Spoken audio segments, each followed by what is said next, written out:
Okay, people, this is the conclusion. She presented as being casually dressed. There was virtually no eye contact throughout the course of the interview. Her speech was monotonous and very little variation in pitch or tone. Her mood showed some depressive effect. There were no thoughts of self-harm or to harm to others noted. There were no delusional beliefs or abnormalities in perception noted. There were no obsessional thinkings or compulsive behaviour noted. She openly acknowledged that she likes structure and routine, and when structural routine was altered in any way, she would become increasingly anxious and agitated.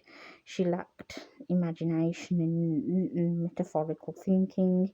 When asked what people in glass houses should not throw stones meant, she stated, don't know, I'll break the glass.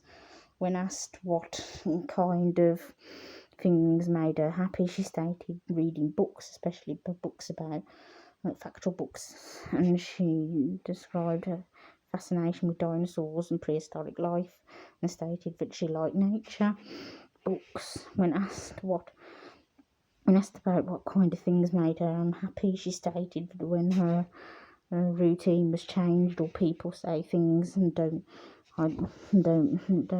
keep their word, it made her very unhappy. When asked about what things made her angry, she stated that when her routine was broken, when people say things to wind me up. She stated when two or three people were talking and I don't understand, I get very angry. Things made her sad, and she stated that not being able to see her children and not being able to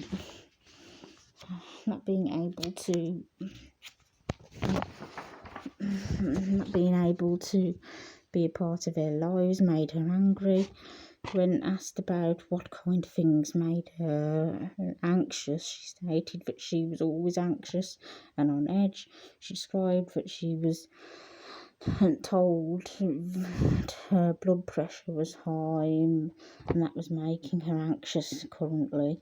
She described recently having a smear and a polyp being discovered and her needing to have a hospital appointment. She stated that this was also making her very anxious and frightened. She described a particular interest in food, stating that she would only largely eat vegetarian food, though she stated that she would eat bits of meat at times. She stated that she could not cope with noises, especially loud noises, and stated that she could not read facial expressions and struggled with it. Her overall use of language was relatively complex, with utterances of more than 2 or 3 phrases. She formed complex sentences and spoke fluently, but there remained little variation in pitch and tone, and her speech was rather flat. There was no echolalia, or whatever it is.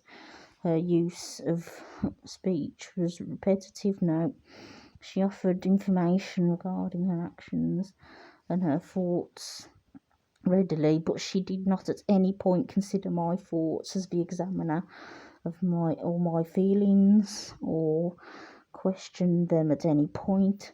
She gave a reasonable account of events. There was spontaneous elaboration of her own thoughts.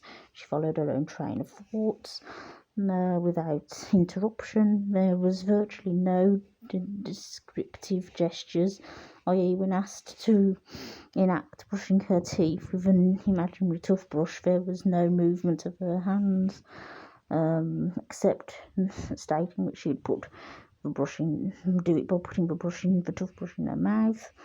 When asked how a roller coaster moves, she stated up and down. There was no movement of her hands. There was no pointing, struggling. There was no pointing, shrugging, or head nodding. noted throughout the course of the interview.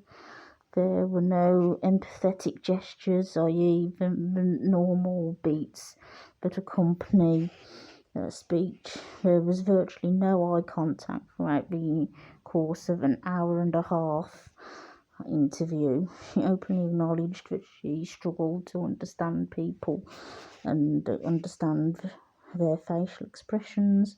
There was virtually no shared enjoyment or interaction. And then during the course of the interview, she was able to communicate her own emotions.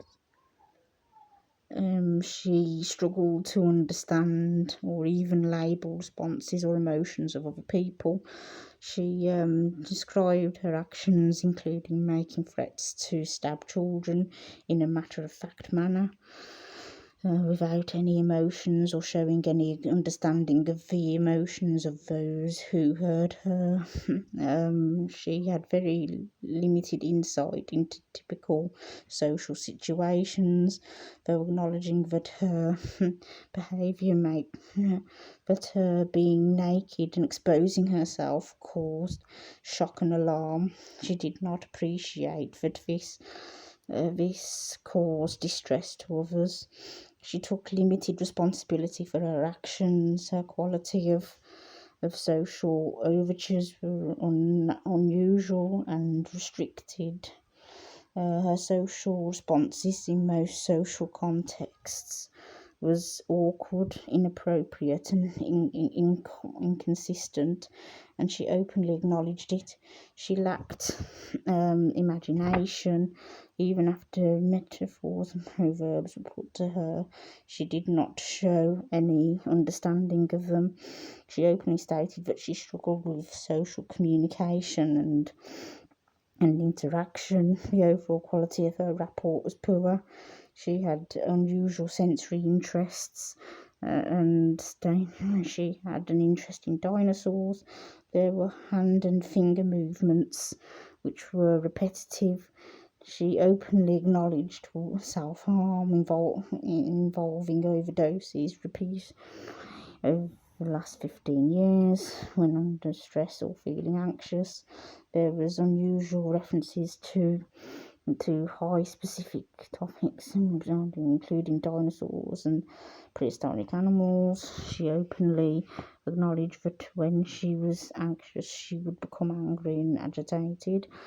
She described aggression, tantrums, and a pervasive sense of anxiety.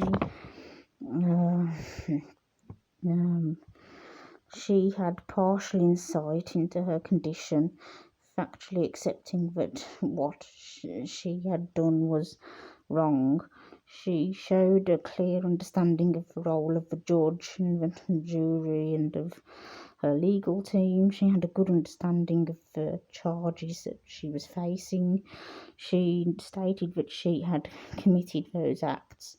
She spoke in a matter-of-fact manner regarding her diagnosis of autism, i.e. her high-functioning autism, Asperger's syndrome.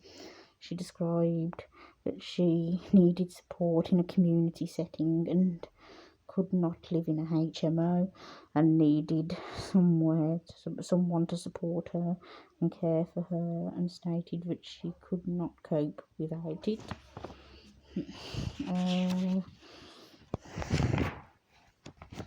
And then this is his opinion now. I'm going to do this in another part. Okay, people, thank you. Bye.